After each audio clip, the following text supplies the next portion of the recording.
This is a brief presentation about the AMBIT project, which is particularly a therapeutic project focused at hard-to-reach, high-risk, highly excluded and complex youth with multiple difficulties in many domains of their lives.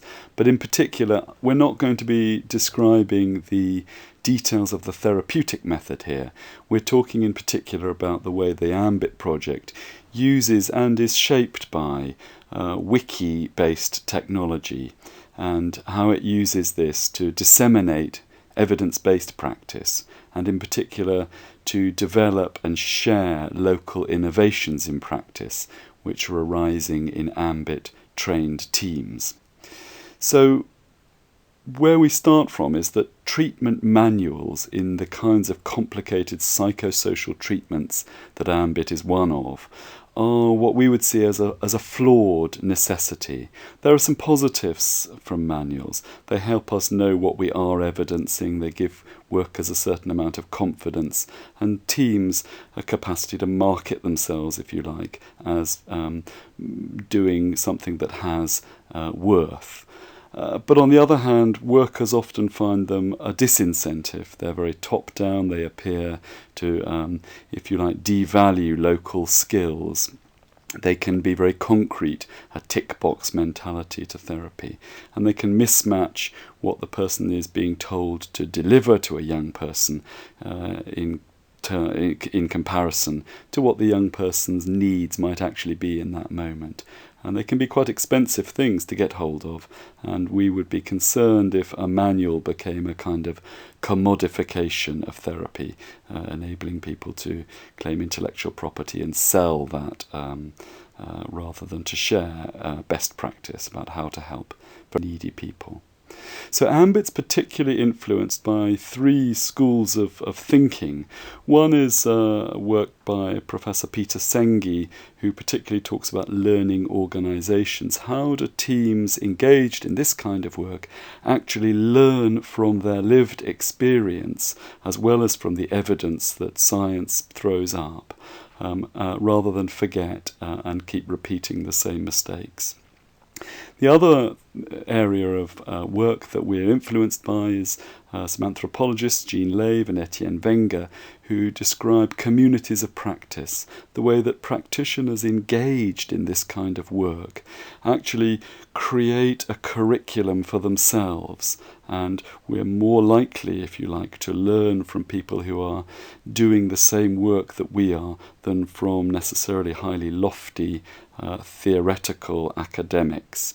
We're not wanting to discount the value of academic science-based approaches, but to add in the learning that people actually ordinarily take.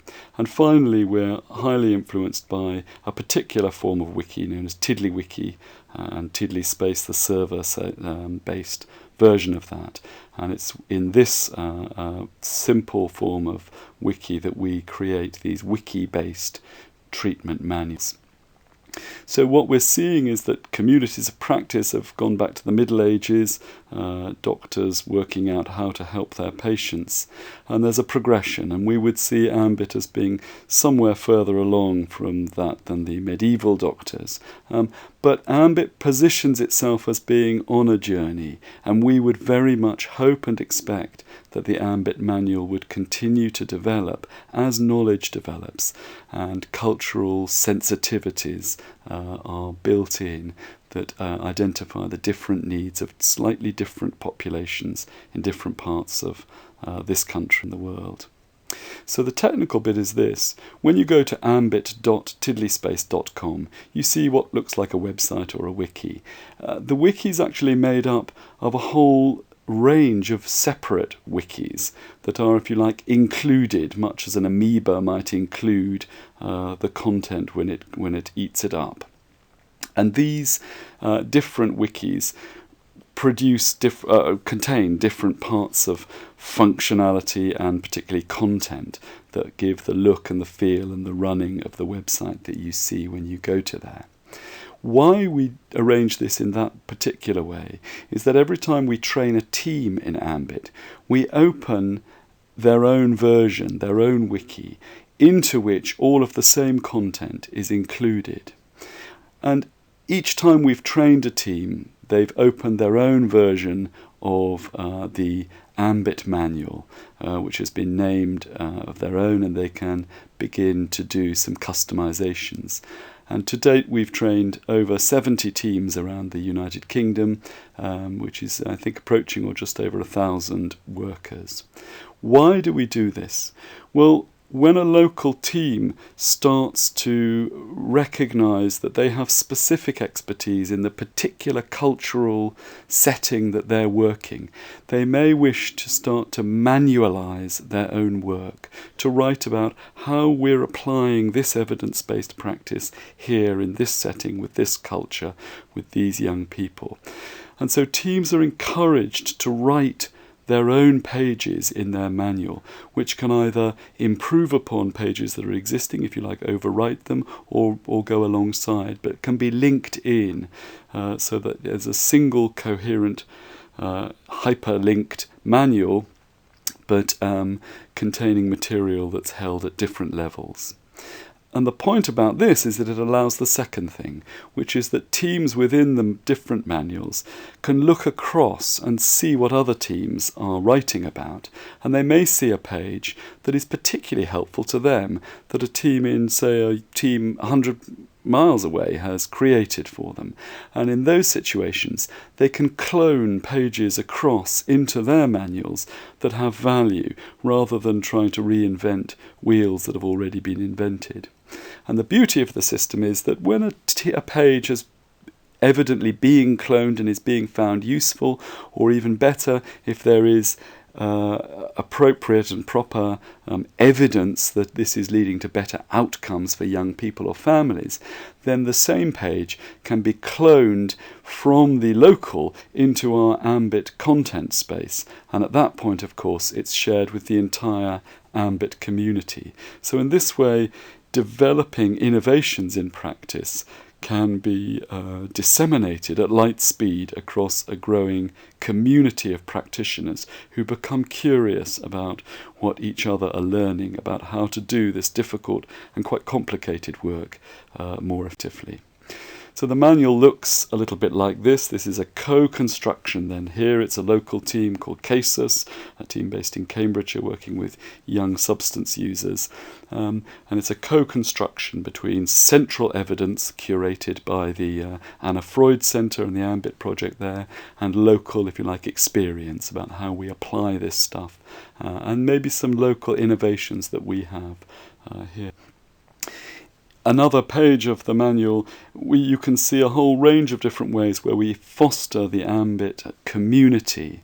And we particularly would want to focus on the second of the boxes down, what's the AMBIT community writing about. So clicking on a button that says Browse Community of Practice opens a window which lists out all of the pages that local teams have been authoring in the recent past.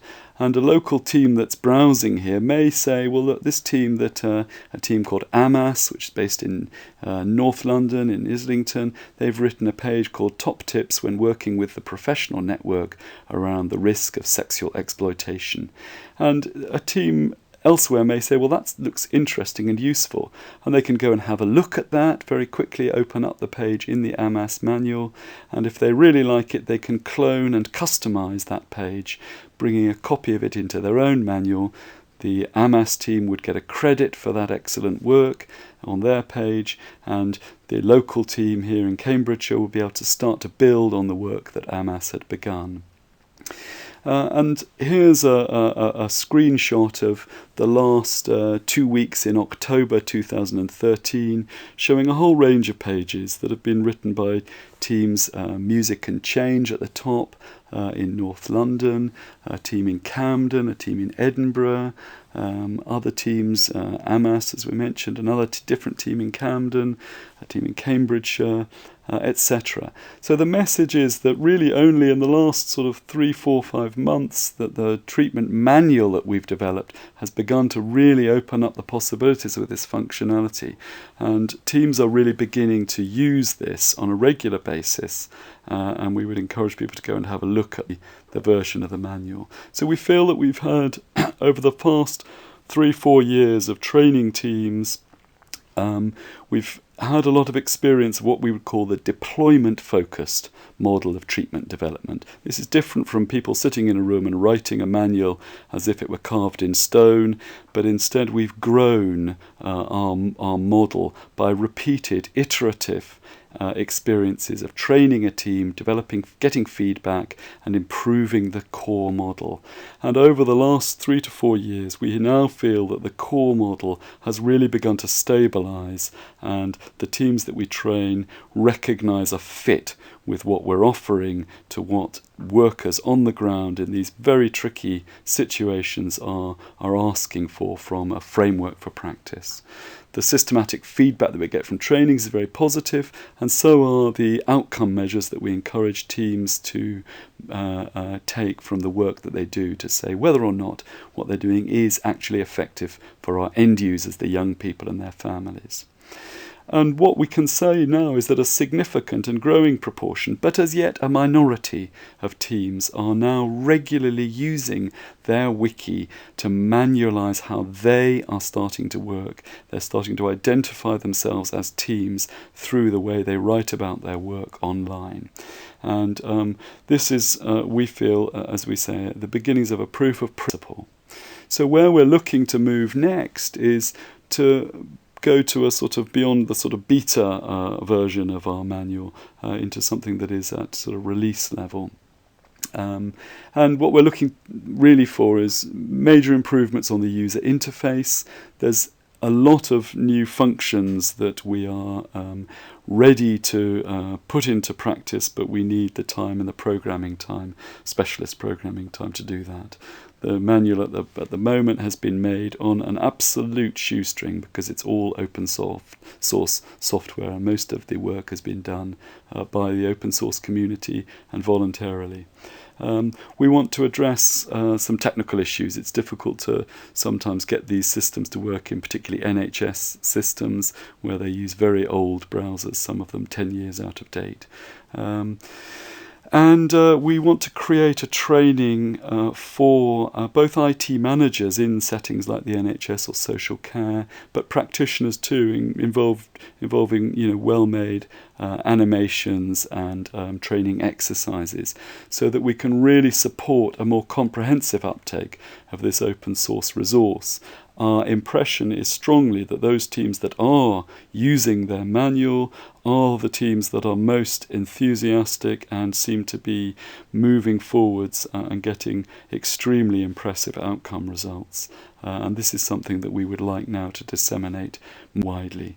So grateful to you for listening. There's some links here to the manuals themselves. There's a signposting website, tiddlymanuals.com, which is a site managed from the Anna Freud Centre, which is the charity that hosts the AMBIT project, a charity based on the idea of innovating, evaluating and disseminating emerging best practice in working with